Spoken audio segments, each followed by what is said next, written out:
মানুষকে বিশ্বাস করার পূর্বে 5টি গুণ দেখে বিশ্বাস করুন। যে কোনো মানুষকে দ্রুত বিশ্বাস করা যায় না।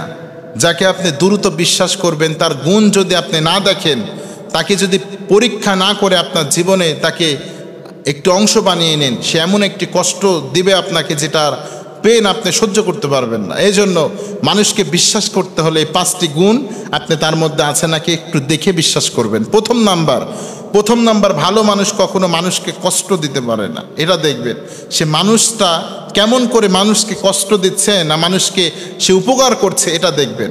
ভালো মানুষ কখনো কি করতে পারে না, মানুষকে কষ্ট দিতে পারে না, দুঃখ দিতে পারে না, ডিপ্রেশনের মধ্যে ফেলতে পারে না।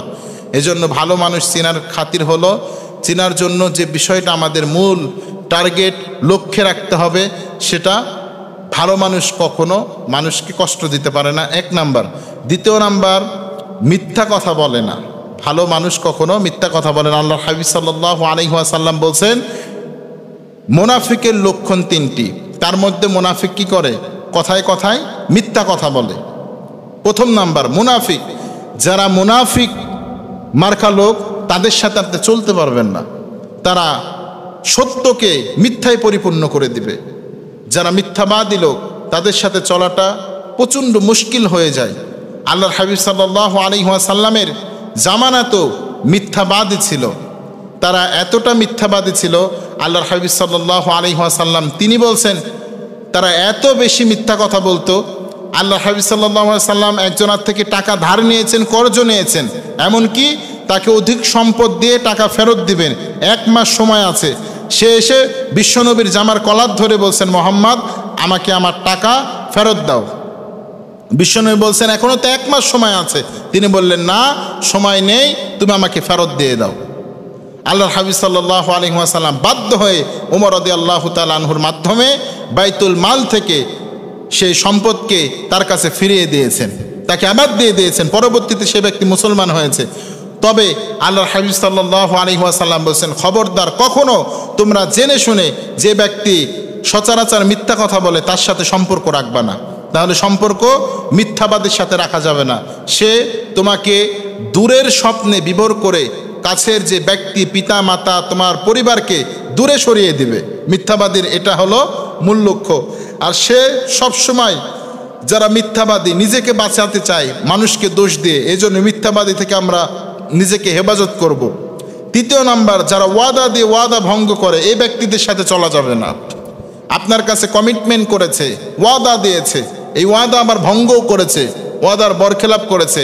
আল্লাহর হাবিব সাল্লাল্লাহু আলাইহি ওয়াসাল্লাম বলছেন যে ব্যক্তিগুলোর থেকে তোমরা দূরে থাকো, কারণ এই ব্যক্তিগুলো তোমাকে বিপদের মধ্যে নিক্ষেপ করতে পারে। এই ব্যক্তিগুলো মুনাফিক, এদের থেকে তোমরা দূরে থাকবা। 3 নাম্বার, যে ব্যক্তি মানুষের আমানতের হেফাজত করে না। আপনি তাকে পরীক্ষা করার জন্য 100টা টাকা আমানত দিয়েছেন বা 1000 টাকা আমানত দিয়েছেন, সে আমানত রাখে নাই, সময় মতো চাইতে গিয়েছেন পান নাই, এই ব্যক্তিগুলোকে বিশ্বাস করবেন না, এগুলো থেকে দূরে থাকবেন। তারা আমানতকে হেফাজত করতে পারেন। আল্লাহর হাবিব সাল্লাল্লাহু আলাইহি ওয়াসাল্লাম বলছেন এই ব্যক্তিগুলোকে আল্লাহ তাআলা সব থেকে নিকৃষ্ট জাহিম নামক জাহান্নামের মধ্যে রাখবেন, নাউজুবিল্লাহ। তাদেরকে কোথায় রাখবেন? তাদেরকে এই জাহান্নামের মধ্যে নিক্ষিপ্ত করবেন। আল্লাহ সুবহানাহু ওয়া তাআলা বলছেন ইন্নাল মুনাফিকিনা ফিদ দারকিল আসফালি মিনান নার ওয়া লান তাজিদা লাহুম নাসিরা। মুনাফিকদেরকে, এই ব্যক্তিদেরকে এত জাহান্নামের তলদেশে রাখা হবে তারা সাহায্যকারী হিসাবে কাউরে খুঁজে পাবে না। এই জন্য আল্লাহর হাবিব সাল্লাল্লাহু আলাইহি ওয়াসাল্লাম বলছেন খবরদার তোমরা কখনো ওই ব্যক্তিদের বন্ধু বানায়ো না যারা কথায় মিথ্যা বলে, যারা আমানতের খেয়ানত করে, যারা ওয়াদা দিয়ে ওয়াদা ভঙ্গ করে, তাদেরকে কখনো বন্ধু বানায় না। 3 নাম্বার, যে সব থেকে কাছের মানুষের সাথে ভালো ব্যবহার করে না, সব থেকে কাছের মানুষের থেকে নোংরা ব্যবহার করে, অর্থাৎ তাদের পরিবার পরিজন তার প্রতি সন্তুষ্ট না। অনেক মানুষ রয়েছেন তার স্ত্রী, পরিবার পরিজন, সন্তান তাদের প্রতি সন্তুষ্ট না। আল্লাহর হাবিব সাল্লাল্লাহু আলাইহি ওয়াসাল্লাম বলছেন এই ব্যক্তিগুলোকে তোমরা খবরদার বন্ধু বানাবা না, কারণ সে তার পরিবারের কাছে সে ভালো না, সে কেমন করে তোমার সাথে ভালো ব্যবহার করতে পারে। এমন একটি সময় আসবে, এমন একটি কাল আসবে, যে সময়ে যে কালে তোমাকে এমন একটি পরিস্থিতির মধ্যে নিক্ষিপ্ত করবে, যে পরিস্থিতি থেকে বাঁচার জন্য তুমি ছটফট করবা, কিন্তু তোমাকে সে বাঁচতে দেবে না। এই জন্য এই 5 গুণওয়ালা ব্যক্তিদের থেকে আমাদের অবশ্যই বেঁচে থাকা জরুরি। এই 5 গুণওয়ালা ব্যক্তিদের থেকে আমাদের নিজেকে বাঁচিয়ে রাখা অতীব জরুরি। আল্লাহ সুবহানাহু ওয়া তাআলা এই 5 গুণ বিশিষ্ট ব্যক্তিদের থেকে আমাদের বেঁচে থাকার তৌফিক দান করুক। আবারও রিপিট করছি বিষয়টা, যে ব্যক্তি মানুষকে কষ্ট দেয়, এ ব্যক্তির সাথে সম্পর্ক রাখবেন না। যে ব্যক্তি মিথ্যা কথা বলে, এর সাথে সম্পর্ক রাখবেন না। যে ব্যক্তি আমানতের খেয়ানত করে, এর সাথে সম্পর্ক রাখবেন না। যে ব্যক্তি ওয়াদা দিয়ে ওয়াদা ভঙ্গ করে, 4 নাম্বার, তার সাথে সম্পর্ক রাখবেন না। 5 নাম্বার, যে ব্যক্তি তার পরিবারের সাথে ভালো ব্যবহার করতে পারে না।